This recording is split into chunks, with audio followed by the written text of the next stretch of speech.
Envision yourself at a checkout stand, offering your card, and noticing the cashier's hands shaking so intensely she can hardly scan your goods. You ask why, and her hesitant reply shifts everything you thought you knew about valor, empathy, and doing what's fair. Stick with me until the end. You won't believe what happened when one solitary father refused to stay silent. Before we dive in, if you believe kindness can reshape lives, please tap like on this video and subscribe to TaleHook so we can keep sharing genuine, inspiring stories. It was evening at a small grocery store in Portland, Oregon. The shop was quiet, with just a few customers wandering slowly down the aisles. Ethan Harris, a 36-year-old single dad, stood in line with a few groceries. His 7-year-old daughter, Ava, held a cereal box like it was a precious gem. When they reached the counter, Ethan noticed the cashier. She appeared about 23 or 24, struggling to scan items. Her name tag read Mia, but it wasn't her name that caught his eye. It was her hands. They were quaking, not the slight tremble from being cold, but the kind that comes from nerves, dread, or something much heavier. Ethan placed the milk on the counter and watched her grapple with the scanner. "Hey, you okay?" he asked kindly. She gave a weak smile, the kind that says, "I don't want to talk," and muttered, "Yeah, I'm fine, just a bit worn out."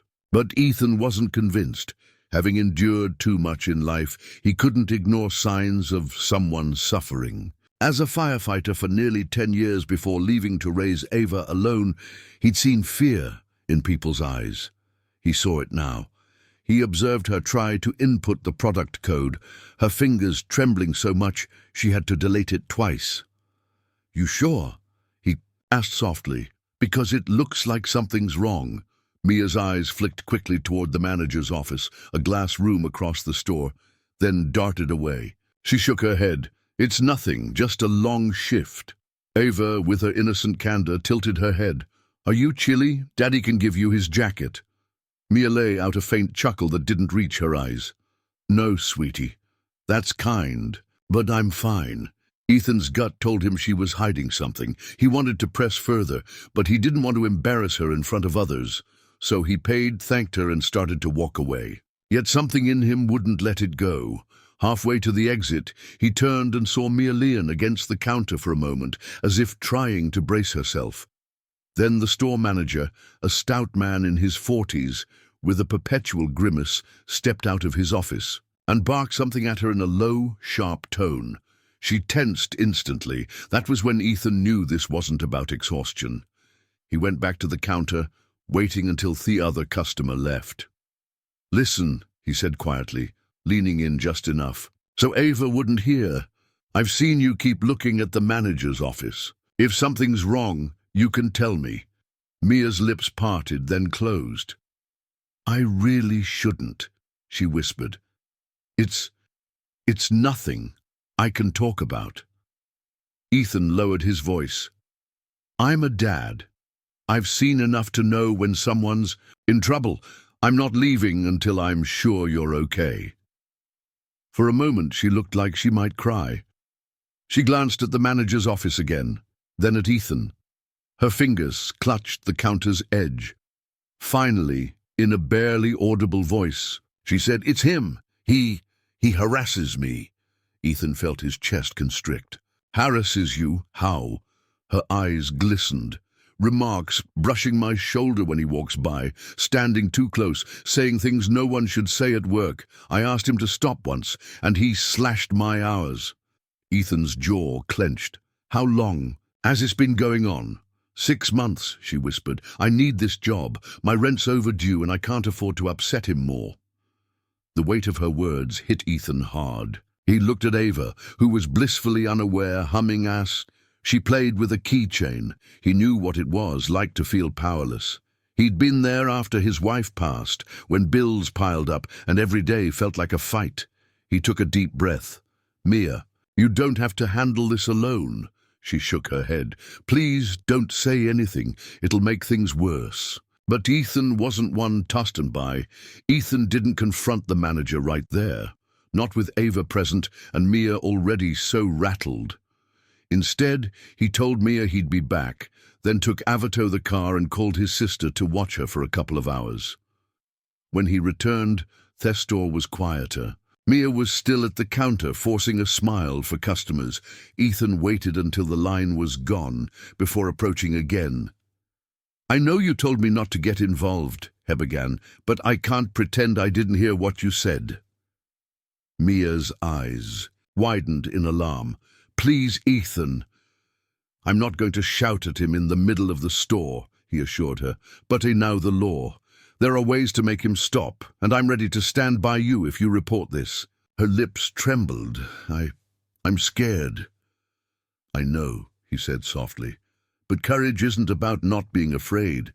It's about doing what's right anyway." After a long pause, she whispered, "What if no one believes me?" Ethan leaned closer. "Then they'll have to deal with me. I've seen men like him before, and they get away with it because people stay silent." "Not this time." Slowly, she nodded. Together, they went to the break room, where Mia Shackley called the company's HR department. Ethan stayed by her side the entire time, his calm presence giving her strength. She described the harassment in detail, naming the manager and explaining how her hours were cut when she resisted. The HR rep promised an investigation and said she wouldn't have to work her next shift until it was resolved. When they walked out, the manager saw them together and frowned. "What's going on here?" he demanded. Mia's voice shook, but she stood a little taller. "What's going on is that I've reported you." The man's face went pale. You can't." "I can," she said, surprising herself. "And I did." Ethan stepped forward just enough to make his presence felt.